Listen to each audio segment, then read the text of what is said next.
This is the Lone Crater YouTube. We hope this video helps. In this video, I will explain how to play Fortnite while hardware banned. First, it's crucial to understand that a hardware ban targets your computer's unique identifiers, not just your account. To bypass this, you'll need to employ hardware ID spoofing. This involves altering your machine's digital fingerprints. Begin by researching and acquiring a reputable hardware spoofer tool. Ensure it's compatible with your operating system and can modify various hardware components effectively.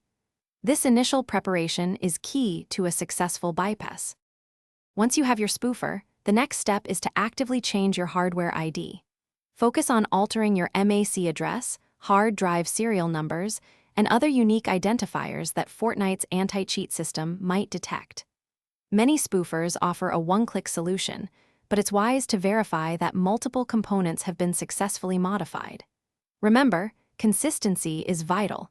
Ensure these changes persist across reboots. This thorough approach significantly reduces the chances of detection by the game's security measures. After successfully spoofing your hardware, you must create a brand new Epic Games account.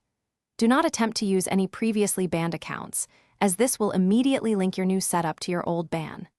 Simultaneously, activate a high-quality virtual private network, or VPN.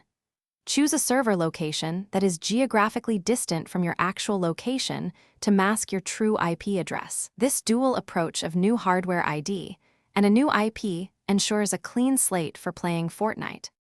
Before jumping into a live Fortnite match, it's highly recommended to test your setup. Try playing a less critical online game or a custom match to confirm everything is working as intended. Always avoid any actions that could relink your new identity to your old one, such as using old payment methods or friends lists. Regularly update your spoofer and VPN software to maintain their effectiveness against evolving anti-cheat systems. Staying vigilant is your best defense. Thanks for watching.